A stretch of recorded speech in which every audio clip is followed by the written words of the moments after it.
Mangwana ni Mwalelepo Vukinjani Klekla Savanave Africa. Welcome to Africa Good Morning, the news and current affairs show bringing you everything you need to know happening on the African continent and beyond. You are joined by Ashwin Berry and Glenn Orashipura. How are you, Glenn? I'm doing very well. How was your weekend? It was a mixed weekend. You know, I've decided that this World Cup I'm supporting Southern Africa. Yes. So I had a mixed bag of results as Southern Africa. Namibia could have had a better game. South Africa had a good one. So we're just level right now. Yeah, we're We'll very see how it level all there. goes. Yeah. We'll see Let's see how it goes. Let's see how it goes. Now Yeah. let's get into what you can expect in today's broadcast. Morocco earthquake. Many families in Marrakesh sleep outdoors in wake of disaster. Madagascar president resigns ahead of polls in November. Zimbabwe gets two familiar faces as VPs, including one who left amid scandal. Do stay tuned for these stories. We'll be right back with your top stories after this.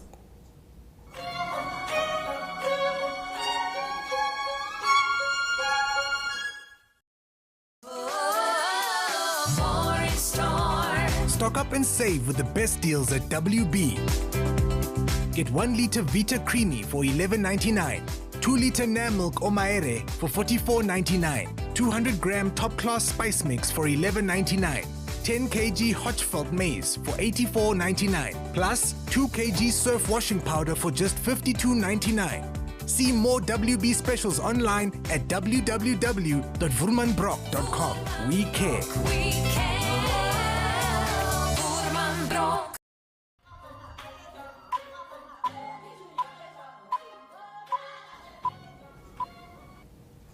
We start off with the devastating earthquake in Morocco. Now, families in Marrakesh huddled into the early hours of Sunday, spending a second night on the streets as Morocco's deadliest earthquake in more than half a century left many fearing their homes were no longer safe to return to. Uncertainty gripped many in Marrakesh, some 70 kilometers northeast of the epicenter, as they worried the quake that has killed more than 2,000 people may have damaged their homes or that an aftershock could destroy them in the coming hours or days. Since Friday's quake, the North African country's worst since 1960, Mohammed Ayat Al-Hajj, 51, has slept on the streets with his family near the city's historic Medina after finding signs of damage to his home, including cracks in the walls. "I cannot sleep there. I am asking the authorities to help me." Now, across parts of Morocco, people spent the night outdoors on Friday after the earthquake hit the country. By Saturday, the number of people killed had risen to 2,012 and another 2,059 were injured, according to the Ministry of Interior. In our next story, Madagascar president resigns ahead of polls in November. Madagascar's president, Andry Rajoelina, has resigned after he was officially confirmed as a candidate in the Indian Ocean Islands nation's presidential election scheduled for November 9th, according to the country's constitutional court. Madagascar's constitution requires a sitting head of state who wants to contest a presidential election to first resign. Rajoelina sent his resignation letter to the court on Saturday following confirmation of his candidature in the elections, the High Constitutional Court said in a statement late on Saturday. Now, the president of the Senate is supposed to assume presidential powers when the head of state resigns, but the court said the Senate head Hiramanana Rasifamahe had declined to take over. For personal reasons, he will not be able to fully exercise the responsibilities that the office of head of state requires. Now, Lake Bogoria in the Kenyan Great Rift Valley lies in a half-graben basin south of Lake Baringo, a few kilometers north of the equator. Residents of Loboi village on the shores of Lake Bogoria now drink saline water as they are cut off from the fresh water of River Wasages that rises on the slopes of the Abadere ranges and drains into the Rift Valley, pouring into Bogoria. Worse still, they have to fight off wild animals that come to disturb them and animals in their husbandry. Leopards hunting for prey and hippopotamuses coming to graze at night are now some of their new neighbors. Ruth Ketenyenya is from the minority Endorois community, a pastoralist community in the Rift Valley region. They were evicted from the area in the 1970s. Now, the Great Rift Valley is the most populous region in Kenya, home to a quarter of the population as per the latest census in 2019. Now swinging over to the House of Stone, new faces in Zimbabwe's 10th parliament as opposition urged to push for electoral reforms. On Thursday, 209 parliamentarians from the ruling ZANU-PF party and Citizens Coalition for Change were sworn into the 10th parliament as Zimbabwe moves on from the 23rd August general election outcomes. 80 senators were also sworn in. ZANU-PF fell slightly short of a two-thirds majority, which would have given them leverage to change laws.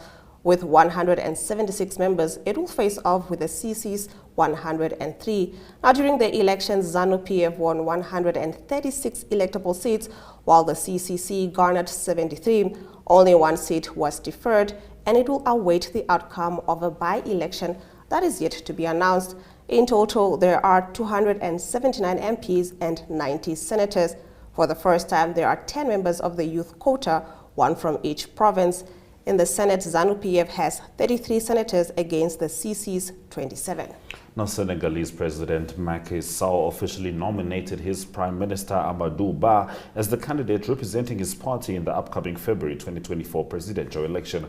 This significant announcement was jointly made by the presidency and the government coalition. President Sall, who had been in office since 2012 and secured re-election in 2019, declared in July that he would not pursue a third term, thereby addressing constitutional concerns. Consequently, he was given the authority by his party to select a candidate of his choice. 62-year-old Amadou Ba has been serving as Prime Minister since September 2022 and was considered one of the front runners among the approximately 10 declared candidates within the presidential party who aimed to succeed President Sall.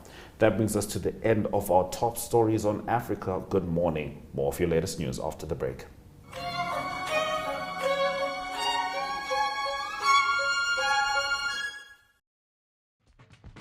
Welcome to My.NA Cars, your ultimate destination for everything automotive. I am your host, Diana Master. Teamwork makes the dream work, right? Discover the latest models, innovative technologies, and expert insights from our passionate hosts. Learn essential maintenance tips and get exclusive behind-the-scenes access to the automotive industry.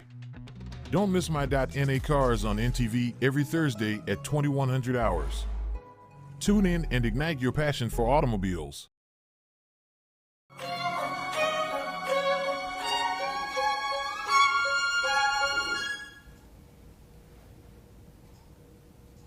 Now, the World Health Organization continues on its mandate to keep the world informed on the latest developments with vaccines and diseases, and of course, all the healing that needs to be done socially. So let's have a look at the latest from Gupta Smith.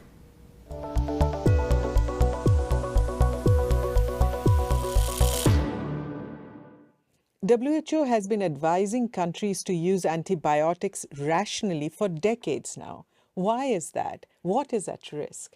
And how can we preserve antibiotics for our future generations? What can governments do? And what can you do? Hello and welcome to Science in 5. I'm Vismita Gupta Smith.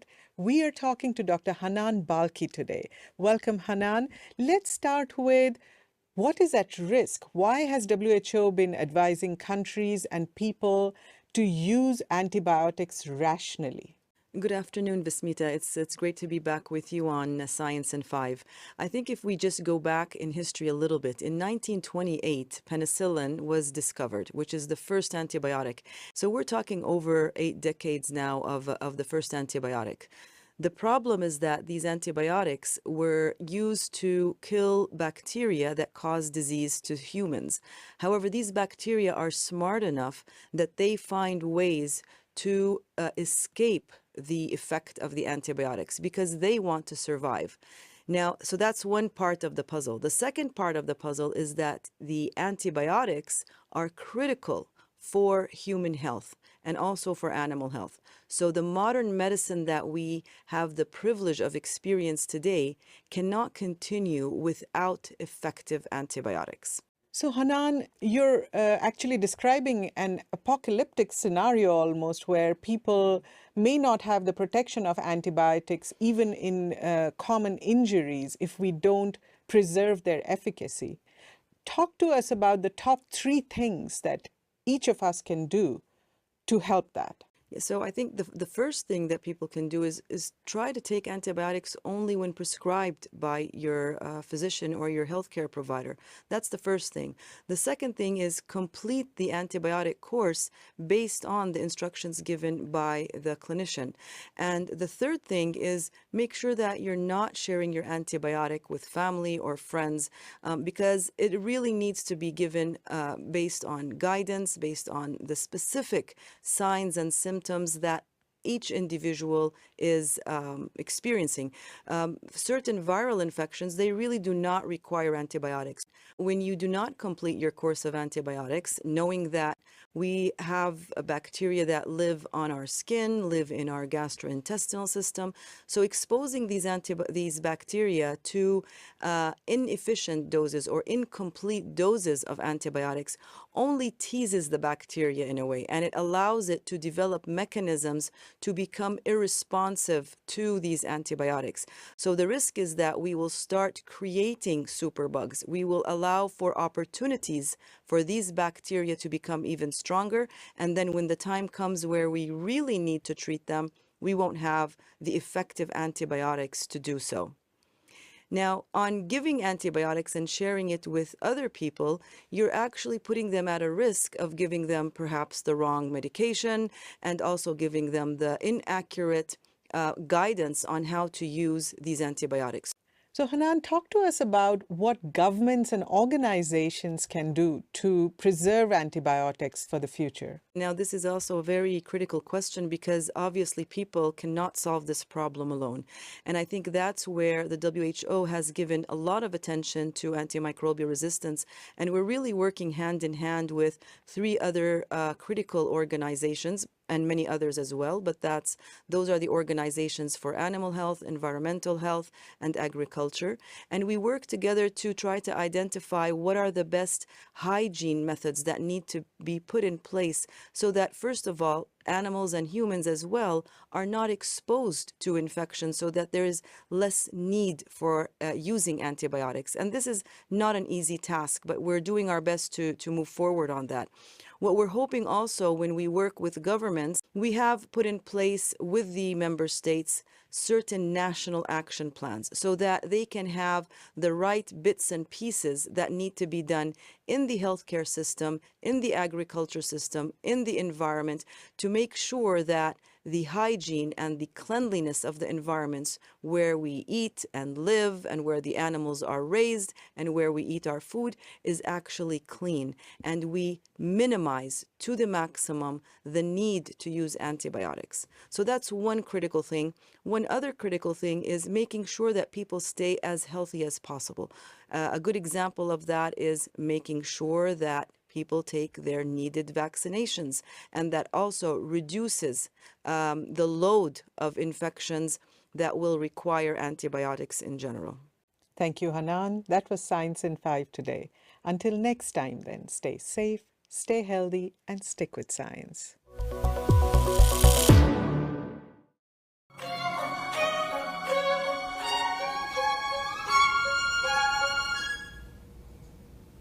Let's take a look at our weather predictions for Southern Africa.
We are so excited to be kickstarting your morning with entertainment. Everything was happening during this past weekend. Yes. Exciting news. Wow, no, she was killing it already. In my opinion, I don't see anything wrong with him serving the full term. as well as keeping you informed on the issues that you need to know happening in and around our country.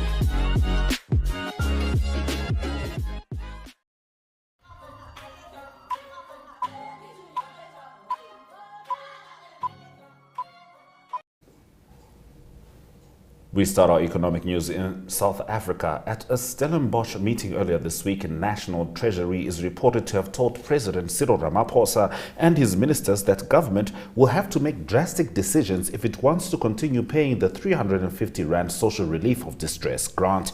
If Ramaphosa and his government decides to keep paying the SRD grant, it will only be able to afford it, finding other ways to cut costs. Among the proposals presented by Treasury are to increase value-added tax or close dozens of state programs. In response, the Democratic Alliance has called for the government to be more transparent about its financial crisis. Another proposal suggested to cut spending was to reduce the number of government departments. This would be done by either closing some departments or merging them with others, the Sunday Times reports. It was suggested that the Department of Sport, Arts and Culture be incorporated into the Department of Basic Education. The Department of Tourism, meanwhile, could merge with the Department of Trade, Industry and Competition.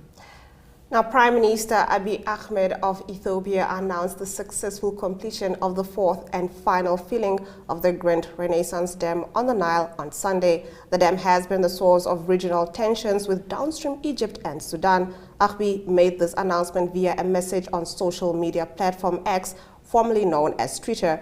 In his statement, Abiy Ahmed acknowledged the numerous challenges faced during the dam's construction, including internal difficulties and external pressures. He expressed gratitude for the collective effort and divine guidance that enabled them to reach this stage.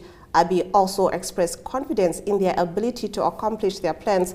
The massive $4.2 billion dam, considered crucial by Addis Ababa, has been a focal point of regional dispute since Ethiopia initiated its construction in 2011. Now, Egypt has been concerned that the dam could reduce its share of Nile water. The ongoing negotiations, which resumed after a hiatus of nearly 2.5 years, aim to achieve an agreement that takes into consideration the interests and concerns of all three countries involved.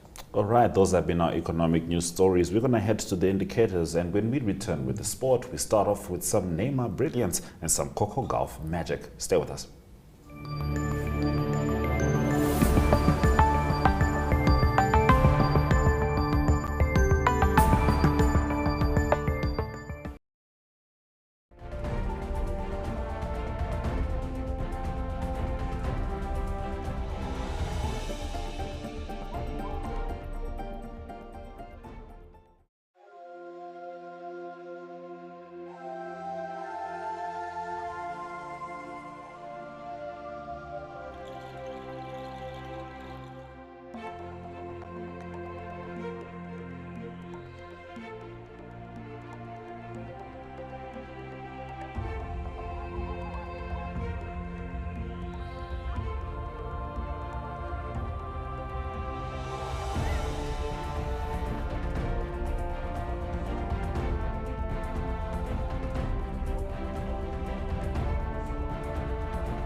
Hello and welcome to today's Sports Rep Show. I am your host, Jesse Jackson Kauraifa.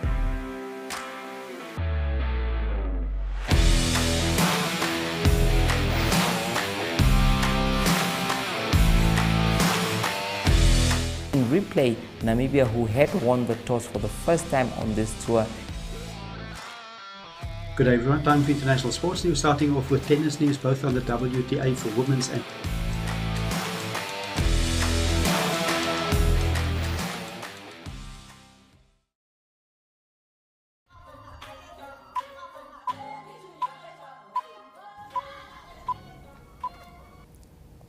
We start off with some football as Neymar has scored his record 78th and 79th goals for Brazil in a 5-1 World Cup qualifying win over Bolivia. Neymar's goals in the Amazon city of Belém put him 2 above the total of 3-time World Cup winner Pelé as the Seleção's top goal scorer. Brazilian FA's president paid tribute by handing him a plaque, and he celebrated with his teammates after acting head coach Fernando Diniz news conference.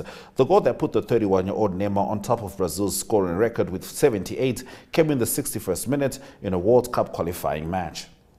In our next story, American teenager Coco Gauff fights back to beat Aryna Sabalenka and win US Open. Teenager Coco Gauff mounted a fierce comeback to beat Belarusian second seed Aryna Sabalenka 2-6, 6-3, 6-2 in the US Open women's final on Saturday, now claiming her first Grand Slam title and cementing her place in American tennis royalty. With the win, 6th seed Gauff became the first American to win a US Open singles title since Sloane Stephens in 2017. Now Gauff, 19, fed off noisy local support as she fought back in the second set and kept the momentum going until the end of the battle before falling to the court on Arthur Ashe Stadium as she clinched the title with a backhand winner. Sabalenka had a superb start but could not keep up the momentum going as unforced errors piled up, and she closed her 2023 Grand Slam run, which included an Australian Open title and semi-finals at Roland Garros and Wimbledon, on a disappointing note.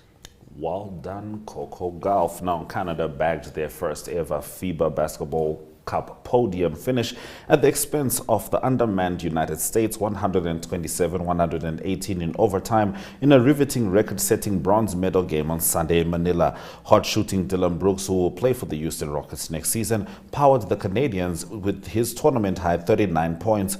It was the most scored for a player in a medal-winning game in tournament history. Team USA, previously unbeaten in their 4 bronze medal matches, recorded the most points they have conceded in a World Cup game. Canada achieved multiple milestones in the tournament, including semi-final debut while qualifying for the Summer Olympics for the first time since 2000. I don't, however, believe the US was undermanned. I think everyone was there and there were no injuries. They lost. Stay with us as we head into the highlights after the break. Welcome to What's Cooking, where culinary passion meets expert insights. Somebody must really want to cook and want to cook good food. Immerse yourself in the bustling world of professional kitchens as top chefs create mouthwatering dishes. Join us for in-depth interviews as our host explores the experiences and expertise of our guest chefs. Don't miss out. Tune in to What's Cooking on NTV every Friday at 2100 hours and let the culinary adventure begin. Good evening and welcome to Sunset News. Dutch Minister List in a speech rate in Texas and how much.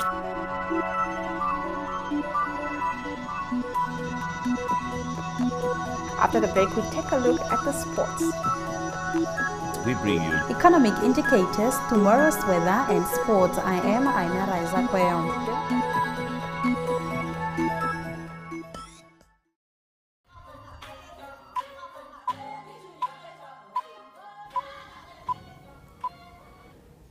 Thank you for staying with Africa. Good morning. Here are the highlights from this morning's broadcast. Morocco earthquake. Many families in Marrakesh sleep outdoors in wake of disaster. Madagascar president resigns ahead of polls in November.